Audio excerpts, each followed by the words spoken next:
ಏನು ದೆಹಲಿ ಪ್ರತಿಭಟನೆ ಬಳಿಕ ಹೈಕಮಾಂಡ್ ಮೀಟಿಂಗ್ ನಡೆಯುತ್ತಾ? ಈ ವೋಟ್ ಚೋರಿ ಪ್ರತಿಭಟನೆ ನಂತರ ಹೈಕಮಾಂಡ್ ರಾಜ್ಯದ ಬಗ್ಗೆ ಗಮನ ಹರಿಸುತ್ತಾ? ಹಾಗಾದ್ರೆ ಇದುವರೆಗೂ ನಾಯಕತ್ವ ಕುರಿತಂತೆ ಸಭೆ ನಡೆಸುವುದಕ್ಕೆ ಟೈಮ್ ಕೊಟ್ಟಿಲ್ಲ ವರಿಷ್ಠರು. ಆದರೂ ಭಾನುವಾರ ಪ್ರತಿಭಟನೆ ಬಳಿಕ ಅನೌಪಚಾರಿಕವಾಗಿ ಮಾತಾಡ್ತಾರಾ ಅನ್ನೋ ಪ್ರಶ್ನೆಯಂತೂ ಇದ್ದೇ ಇದೆ.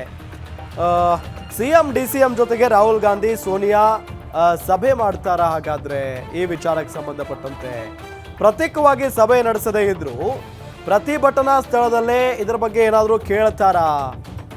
ರಾಜ್ಯದಲ್ಲಿ ಏನಾಗ್ತಾ ಇದೆ, ಸೆಷನ್ನಲ್ಲಿ ಏನಾಗ್ತಾ ಇದೆ ಅನ್ನೋ ಮಾಹಿತಿಯನ್ನ ಪಡಿತಾರಾ ಹೈಕಮಾಂಡ್ ನಾಯಕರು? ವರಿಷ್ಠರಿಗೆ ರಾಜ್ಯದ ಬೆಳವಣಿಗೆಗಳ ಬಗ್ಗೆ ಸಿಎಂ ಮಾಹಿತಿಯನ್ನ ನೀಡುವಂತ ಸಾಧ್ಯತೆ ಇದೆ.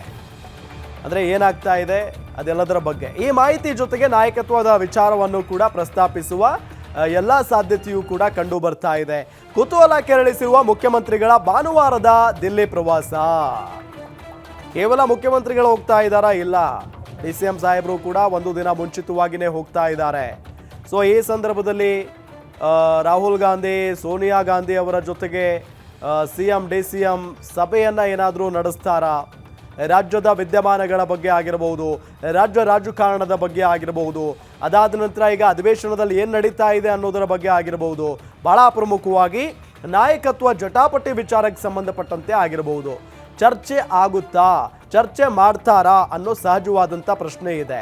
ಪ್ರತ್ಯೇಕವಾಗಿ ಸಭೆ ನಡೆಸದೇ ಇದ್ರೂ ಕೂಡ ಪ್ರತಿಭಟನಾ ಸ್ಥಳದಲ್ಲೇ ಇದರ ಬಗ್ಗೆ ಏನಾದರೂ ಕೇಳ್ತಾರಾ? ರಾಜ್ಯದಲ್ಲಿ ಏನಾಗ್ತಾ ಇದೆ, ಸೆಷನ್ನಲ್ಲಿ ಏನು ನಡೀತಾ ಇದೆ ಅನ್ನೋದರ ಬಗ್ಗೆ ಮಾಹಿತಿಯನ್ನು ಪಡಿತಾರಾ? ವರಿಷ್ಠರಿಗೆ ರಾಜ್ಯದ ಬೆಳವಣಿಗೆಗಳ ಬಗ್ಗೆ ಸಿಎಂ ಮಾಹಿತಿ ನೀಡುವಂಥ ಸಾಧ್ಯತೆ ಇದೆ. ಈ ಮಾಹಿತಿ ಜೊತೆಗೆ ನಾಯಕತ್ವದ ವಿಚಾರವನ್ನು ಪ್ರಸ್ತಾಪಿಸುವ ಸಾಧ್ಯತೆ ಇದೆ. ಕುತೂಹಲ ಅಂತೂ ಇದ್ದೇ ಇದೆ. ಮುಖ್ಯಮಂತ್ರಿಗಳ ಭಾನುವಾರದ ದಿಲ್ಲಿ ಪ್ರವಾಸದ ಬಗ್ಗೆ ಏನು ನಡೆಯುತ್ತೆ, ಅದರಲ್ಲೂ ಇಬ್ಬರು ನಾಯಕರು ಒಟ್ಟಿಗೆ ಹೋಗ್ತಾ ಇದ್ದಾರೆ. ಹಾಗಾಗಿನೇ ಬಹಳಷ್ಟು ಕುತೂಹಲ ಅಂತೂ ಇದ್ದೇ ಇದೆ.